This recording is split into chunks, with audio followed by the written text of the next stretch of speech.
ಗುರುಗಳೇ, ಗ್ರಹಣ ಅಂದ್ರೆ ಗ್ರಹಣ ಬಂತು ಅನ್ನೋ ಒಂದು ಹೆದರಿಕೆ ಉಂಟಾಗ್ಬಿಡತ್ತೆ. ವೈಜ್ಞಾನಿಕವಾಗಿ ಗ್ರಹಣ ಅಲ್ವಾ, ಸೂರ್ಯನಿಗೋ ಅಥವಾ ಚಂದ್ರನಿಗೋ ನೆರಳುತ್ತಾಗತ್ತೆ ಅಂತ ನೋಡ್ತೀವಿ. ಆದ್ರೂ ನಮ್ಮ ಸನಾತನ ಧರ್ಮದಲ್ಲಿ ಗ್ರಹಣಕ್ಕೆ ಅಂತ ವಿಶೇಷ ಆಚರಣೆಗಳಿರುತ್ತೆ. ತಾವೇ ತಿಳಿಸಿ, ಗ್ರಹಣ ಯಾವಾಗ ಮತ್ತು ಹೇಗೆ ಅನ್ನುವಂಥದ್ದನ್ನ. ಜಯ ತುಂ ದೇವಿ ಚಾಮುಂಡಿ, ಜೈ ಭೂತಾರ್ತ್ಯಹಾರಿಣಿ, ಜಯ ಸರ್ವಗತೆ ದೇವಿ ಕಾಳರಾತ್ರಿ ನಮೋಸ್ತುತೆ. ಅಶ್ವವೇಗ ಸುದ್ದಿವಾಹಿನಿಯ ಸಮಸ್ತ ವೀಕ್ಷಕರು ಕೂಡ ಒಳ್ಳೆಯದಾಗಲಿ, ಶುಭವಾಗಲಿ.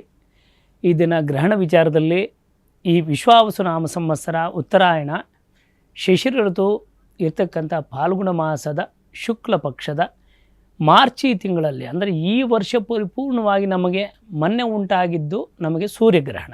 ಅದು ನಮಗೆ ಗೋಚಾರ ಇಲ್ಲ, ಬೇರೆ ದೇಶಗಳಲ್ಲಿ ಗೋಚಾರ ಆಯಿತು. ಇನ್ನು ಮಾರ್ಚಿ ತಿಂಗಳು 3ನೇ ತಾರೀಕು ನಮಗೆ ಚಂದ್ರಗ್ರಹಣ ಅಂತ ಹೇಳ್ತಾರೆ. ಅದು ಯಾವ ಚಂದ್ರಗ್ರಹಣ ಅಂದರೆ ಕೇತುಗ್ರಸ್ತ ಚಂದ್ರಗ್ರಹಣ. ಮೊದಲನೇದಾಗಿ ನಾವು ಈ ಗ್ರಹಣ ಅಂದ ತಕ್ಷಣ ಕೇತುಗ್ರಸ್ತ ಗ್ರಹಣ, ರಾಹುಗ್ರಸ್ತ ಗ್ರಹಣ ಅಂತ 2 ರೀತಿಯಾಗಿ ನಾವು ಉಲ್ಲೇಖ ಮಾಡ್ತೀವಿ. ಈ ಗ್ರಹಣ ಅಂತಕ್ಕಂಥದ್ದು ನಾವು ಸ್ವಲ್ಪ ಖಗೋಳದ ಬಗ್ಗೆ ತಿಳ್ಕೊಳ್ಳೋಕೆ ಹೋದಾಗ,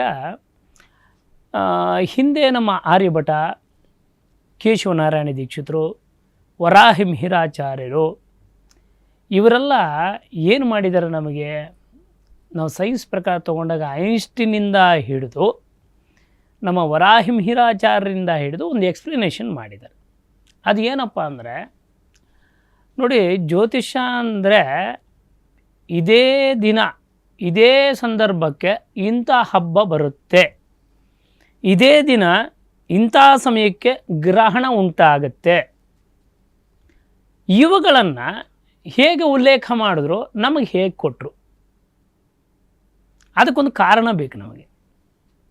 ಅದಕ್ಕೆ ಜ್ಯೋತಿರ್ವಿಜ್ಞಾನ ಅಂತ ಕರೆದ್ರು. ಜ್ಯೋತಿಷ್ಯ ಅಂತಕ್ಕಂಥದ್ದು ಏನೋ ಗ್ರಹಗಳು, ಏನೋ ಪಂಚಾಂಗ, ಏನೋ ಶಾಸ್ತ್ರ ಅಲ್ಲ. ಇಟ್ ಈಸ್ ಎ ಸೈನ್ಸ್, ಜ್ಯೋತಿರ್ವಿಜ್ಞಾನ. ಅದಕ್ಕೆ ಇದನ್ನು ಸೈನ್ಸ್ ಅಂತ ಕರೀತಾರೆ. ಒಂದು ಡೇಟ್ ಆಫ್ ಬರ್ತ್ ಒಂದು ಟೈಮ್ ತೊಗೊಂಡ್ರೆ ಅದರಲ್ಲಿ ಈಗಿನ ಕಾಲಕ್ಕೆ ಕಂಪ್ಯೂಟರ್ ಬಂದುಬಿಟ್ಟಿದೆ, ಮೊಬೈಲೆಲ್ಲ ಹಾಕ್ಬಿಡ್ತೀವಿ ಯಾವುದೋ ಜಾತಕನ. ಹಿಂದಿನ ಕಾಲದಲ್ಲಿ ಒಂದು ಜಾತಕ ನಿರ್ಮಾಣ ಮಾಡಬೇಕಾದ್ರೆ ಆ ಡೇಟ್ ಆಫ್ ಬರ್ತು ಟೈಮ್ ತೊಗೊಂಡು ಅದನ್ನು ಕೌಂಟ್ ಮಾಡಿ ಇಂಥ ರಾಶಿ ಇಂಥ ನಕ್ಷತ್ರ ಅಂತ ಕಂಡುಹಿಡಬೇಕಂತಂದರೆ ಕಡಿಮೆ ಅಂತಂದ್ರೂ ಕೂಡ 1.5 ಗಂಟೆ ಆಗ್ತಾಯಿತ್ತು ಕ್ಯಾಲ್ಕುಲೇಷನ್. ಅಂದರೆ ಅರ್ಥ ಮಾಡ್ಕೊಳ್ಳಿ, ಯಾವ ಊರಿನಲ್ಲಿ ಹುಟ್ಟಿದರೆ ಎಷ್ಟೊತ್ತಿಗೆ ಸೂರ್ಯೋದಯ ಆಗಿದೆ ಅದನ್ನು ಕೌಂಟ್ ಮಾಡಿ ಜಾತಕವನ್ನು ಬರಿತಾ ಇದ್ದರು. ಕೆಲವರು ನನ್ನ 45 ವರ್ಷ ಅನುಭವದಲ್ಲಿ ಜಾತಕವನ್ನು ಅರ್ಧಂಬರ್ಧ ನಿಲ್ಲಿಸ್ತಾ ಇದ್ದರು. ಅಂದರೆ ಆ ಶಕ್ತಿ ಇತ್ತು. ಏನು ಶಕ್ತಿ? ಜಾತಕವನ್ನು ಅರ್ಧಂಬರ್ಧ ನಿಲ್ಲಿಸ್ಬಿಡ್ತಾ ಇದ್ದರು ಆಯುರ್ ಆ ರೀತಿ ಶಕ್ತಿ ಇರ್ತಕ್ಕಂಥ ಶಾಸ್ತ್ರ ಅಂತ ಅರ್ಥ ಅಂದರೆ ಜ್ಯೋತಿರ್ವಿಜ್ಞಾನ. ಇದನ್ನು ಬರೀ ಗ್ರಹಗಳಲ್ಲ, ಈ ಗ್ರಹಗಳ ಜೊತೆಯಲ್ಲಿ ದಟ್ ಈಸ್ ಎ ಸೈನ್ಸ್. ಇದನ್ನು ಸೈನ್ಸ್ ಅಂತ ಹೇಳ್ತಾರೆ.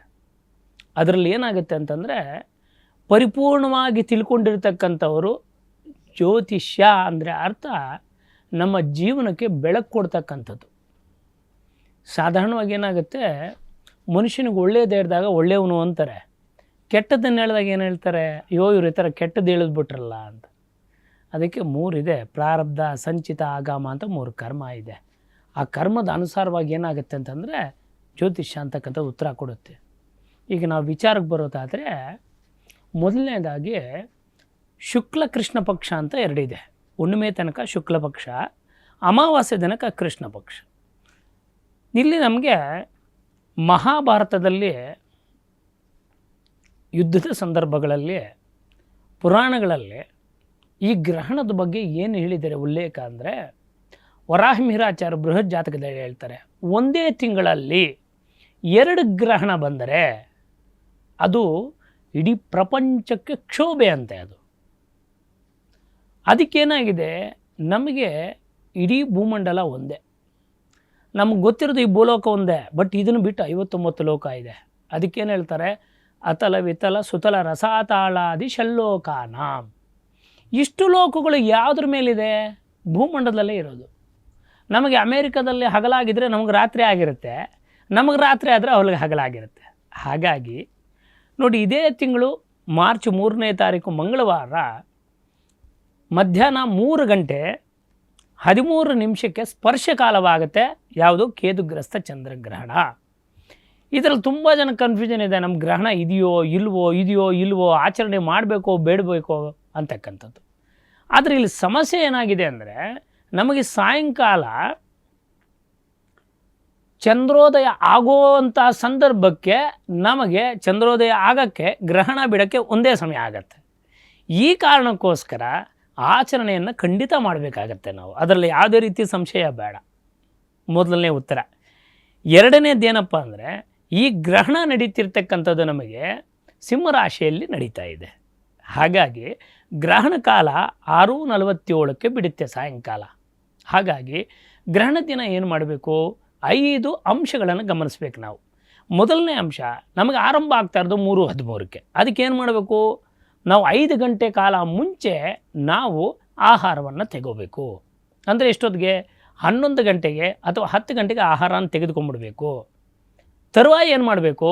ದೇವ್ರ ಮನೆಯಲ್ಲಿ ದರ್ಭೆಯನ್ನು ನೀರಿನ ಮೇಲಾಗಲಿ ದೈವದ ಮೇಲಾಗಲಿ ದರ್ಭೆಯನ್ನು ಹಾಕಬೇಕು.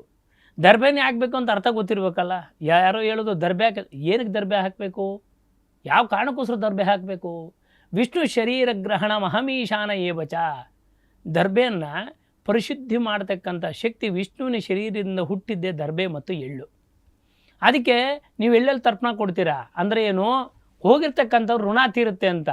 ದರ್ಭೆನ ಯಾಕೆ ಹಾಕಬೇಕಂತಂದರೆ, ವಿಷ್ಣು ಶರೀರ ಗ್ರಹಣ ಪರಿಶುದ್ಧಿಯನ್ನು ಮಾಡಿ ಗ್ರಹಣದ ಪರಿಣಾಮ ತಪ್ಪಿಸೋಕ್ಕೋಸ್ಕರ ಆ ದರ್ಭೆಯನ್ನು ಹಾಕಬೇಕು ಅಂತ ಹೇಳ್ತೀವಿ. ಹಾಗೆಯೇ ಕುಶಗ್ರಹಣ ಅಂತಾರೆ. ದರ್ಭೆ ಯಾವಾಗಲೂ ಇವಾಗ ಎಲ್ಲ ಅಂಗಡಿಗಳಲ್ಲಿ ಎಲ್ಲ ಕಡೆ ಸಿಗುತ್ತೆ ದರ್ಭೆ.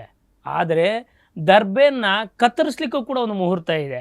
ಶ್ರಾವಣ ಮಾಸದ ಶುಕ್ಲ ಪಕ್ಷದಲ್ಲಿ ಆ ದರ್ಭೆಯನ್ನು ಕಟ್ ಮಾಡಬೇಕು ಅಂತಿದೆ. ಮಿಕ್ಕಿದ ದಿನದಲ್ಲಿ ಕಟ್ ಮಾಡೋಂಗಿಲ್ಲ. ಇವಾಗ ಎಲ್ಲ ಟೈಮು ಕಟ್ ಮಾಡ್ತಾರೆ. ಅದಕ್ಕೆ ಹಿಂಸೆ ಪಟ್ಟು ಕಷ್ಟ ಅನುಭವಿಸ್ತಾರೆ. ಎರಡನೇದಾಗಿ ಅಶಕ್ತರು ಅಂದರೆ ಏನು? ಇವಾಗೆಲ್ಲ ಶುಗರು BP ಪೇಷಂಟ್ಗಳು ಜಾಸ್ತಿ ಪಾಪ. ಮಕ್ಕಳು, ರೋಗಿಷ್ಠರು, ವಯಸ್ಸಾದವರಿಗೆ ಅವ್ರಿಗೆ ಯಾವುದೇ ರೀತಿಯಾದಂಥ ಕಾನೂನು ಇಲ್ಲ, ಗ್ರಹಣದ ಕಾನೂನು. ನಂತರದಲ್ಲಿ ಏನು ಮಾಡಬೇಕಂದ್ರೆ, ಗ್ರಹಣ ಸ್ಪರ್ಶ ಕಾಲದಲ್ಲಿ ಸ್ನಾನವನ್ನು ಮಾಡಿ ಗೊತ್ತಿರ್ತಕ್ಕಂಥ ಶ್ಲೋಕಗಳನ್ನು ಹೇಳ್ಕೋಬಹುದು. ಯಾಕೆಂದರೆ ಗ್ರಹಣ ಕಾಲದಲ್ಲಿ ವಿಶೇಷವಾದಂಥ ಶಕ್ತಿ ಆ ಸಮಯಕ್ಕಿರುತ್ತೆ. ಆ ಸಂದರ್ಭದಲ್ಲಿ ಯಾರು ಮಂತ್ರಗಳನ್ನು ಹೇಳ್ಕೊಳ್ತಾರೋ ಅವ್ರಿಗೆ ಖಂಡಿತವಾಗಲೂ ಕೂಡ ಅನುಗ್ರಹ ಆಗುತ್ತೆ. ಜೊತೆಯಲ್ಲಿ ಚಂದ್ರನಿಗೆ ಸಂಬಂಧಪಟ್ಟಿದ್ದು ಕೊನೆಯಲ್ಲಿ ಹೇಳ್ತೀನಿ ಶ್ಲೋಕವನ್ನು. ಆ ಶ್ಲೋಕ